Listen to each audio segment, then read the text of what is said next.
Panthers at the Patriots here is the next game that we are previewing.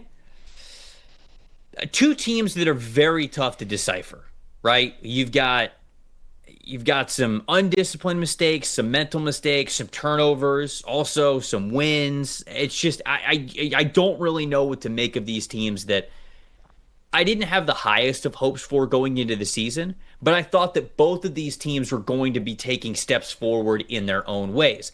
They have at times, but I feel like it's been more negative than it has been positive for both of these teams. And so it's sort of hard to parse my expectations of them getting better versus maybe what has been on the field through the first 3 weeks. What do you think? Which team do you want to start talking about first here in this matchup? I think in general, what you're talking about with these two, Trevor, is two young teams that are just trying to make progress, right? We don't know if they're really postseason contenders yet, but there's going to be bumps in the road when you have teams as young as these two, especially offensively. You've got young quarterbacks. You've got, especially for New England, young pieces on the offensive line, both teams trying to figure out their receiving core. So I think, that kind of uneven level of progress, you're going to get that from these two. And the Panthers obviously coming off a big win. New England coming off a game against Pittsburgh where really they beat themselves more than the Steelers beat them. And those are things that you go through with such a young football team, right? You try to teach them along the way. So I think this is a big game for both of them. The winner going to be at 2-2 and feeling really good about themselves. I'm going to start on Carolina's offensive side. And I think a big key when you're playing the Patriots, look, we could see coming into the season with them signing Milton Williams, with Christian Barmore being 100% healthy, that got guys like Kyrus Tonga playing well, that this New England defensive tackle group is a real problem to block. And I think interior pass protection for a guy like Bryce Young with the lack of size and everything is so key to his success. You look at these Patriots defensive tackles right now, they're second in the league in pass rush grade. They're first in pass rush win rate. The interior pressure is really where New England is winning the battle right now. You look at the Panthers and their beat up offensive line. Damian Lewis, obviously a solid pass blocker, 81 pass blocking grade. Cade Mays, who this year came in as their backup center, but he played a lot last year and played pretty good football. So I got some faith in him at center in place of Austin Corbett. But Chandler Zavala is the real problem right there at right guard. 27 pass blocking grade. He struggled in pass protection in the past. I think a big key for Carolina, obviously, they've got to get the ball to their weapons. If Christian Gonzalez is out again, I think you could see another big day for Tetairoa McMillan. But interior pass protection is going to be the key. I think it's going to be a huge key to Bryce Young's success in this game. If they do protect him from that big-time set of defensive tackles, I think he could expose the coverage unit a bit. If not, there's a lot of interior pressure in his face, and I think this game really tilts in New England's favor. Carolina has to run the football better. They just do. When you look at their averages, 3.8 yards per carry average, 26 in the NFL. Only 6 missed tackles forced on the entire season. Dead last in the NFL.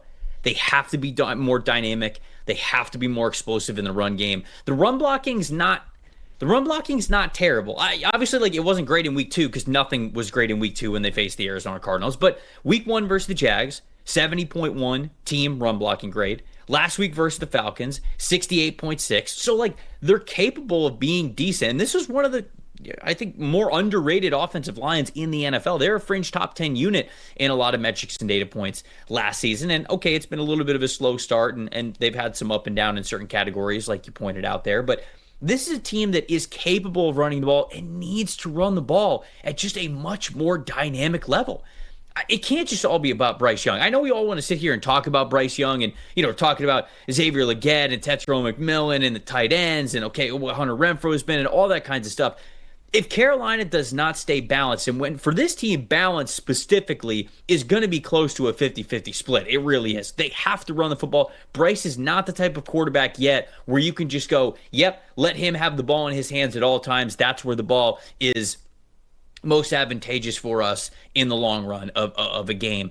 We're not quite there yet. We're just not. Even with how well Bryce Young played in the second half of last season, they have to run the football. And if they're not going to run the football well or often or efficient or whatever word you want to use there, because I think they all apply, they're going to struggle. They're going to struggle to be able to hold on to the ball. And I think that was a major problem for them against Jacksonville, is they just weren't able to control the time of possession the way they needed to, and the game kind of got away from them.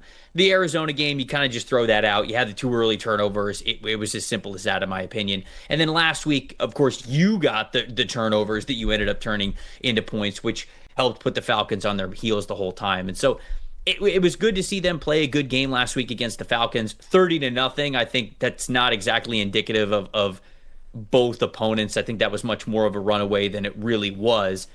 Carolina just has to run the football better. And this is a good opportunity for them to try to hold on to the football, to control that time of possession. And that's really what it's going to take, I think, for this team to stack up wins this season. They've got to be more controlled. And I think it's got to start this week. So that is my main talking point for the Panthers. I have Carolina winning this game. I have no idea. I coin flipped it basically because I don't know which real version of the team we're going to get this week, and I don't even know which version is the real version at this point, 3 weeks into the season, because these teams have been so up and down. I had the Panthers winning by 2. I got them winning 23-21, honestly, because I just wanted to be different than you because we've agreed too much on games so far. We agree too much on a lot of things. We got to stop. I know. That. I know it's not good. We really do. Good. It's not good. And I don't know that if that means one of us is wrong more often than the other. But you can't just be thinking. You can't have people thinking the same all the time. It just doesn't work like that, Trevor. But I think I'm going with New England. I have New England by a score of 23-17. They're at home. I don't think they played a bad ball game at all last week, but they just turned the ball over. It's self-inflicted wounds, right? And I mean, you look at these two teams are both tied for second in the NFL in giveaways with 6 apiece. New England had 5 last week. Drake May has also taken the second most sacks in the league at 12. Only Cam Ward has taken more so far. I think if New England plays a clean football game, if Drake May can get rid of the ball a little bit quicker and they just don't fumble the game away like they did last week, I do think they should be able to win. I really like the matchup for their tight ends, Hunter Henry and Austin Hooper, against these Carolina linebackers that are really struggling in coverage. I know it was better last week, but that was mostly because Penix, and obviously Atlanta's predictable offense, and Penix doesn't throw over the middle a whole lot. I think Drake May could find some shots down the middle of the field through these linebackers. And I think as long as New England plays a clean game, especially, I think May is going to be protected. I think the Patriots' offensive line can win this battle because the Panthers still the 3rd worst pass rush grade in the league. I think the Patriots are better. They just have to play a clean football game. New England 23-17. Yeah, I think the tight end matchup is obviously a good one to emphasize there because I talked about this last week, how the Panthers have really struggled covering over the middle of the field. Michael Penix just doesn't do that, and he did it a little bit more this past week, and he actually was effective while doing so, but there were also plenty of other opportunities for him to hit over the middle of the field that he just didn't take. Does Drake May take those throws? If he does with those 2 tight ends, who played well last week, very clearly he will lean into the tight end passing game. That could be an area where we end up seeing a little bit of an Achilles heel with the Panthers defense. Although I will say they're playing Lathan Ransom, their rookie safety, more, and they should be because I think that he is already one of the most effective and difference-making defenders on their team. He was during the preseason. He had a really good training camp, and last week he had a forced fumble. He's one of their highest-graded defenders, playing 34 snaps, which is the most that he had played, and his impact specifically comes from playing over the middle of the field. So that is a matchup that I'm looking forward to seeing as well. How much they play Ransom and how effective he can. So are you saying if they want to throw the ball down the middle, they're going to have to pay a ransom? You know what? That wasn't too bad. I was thinking about roasting you, but that one's not too bad. I just got the loudest boo, I believe, from Eli in the producer's room. Just the loudest boo I've ever gotten in my life. He hated that. He absolutely hated that. That's some soundproof glass that boo is coming through, folks. Yep. So you can understand the decibel levels that hit there.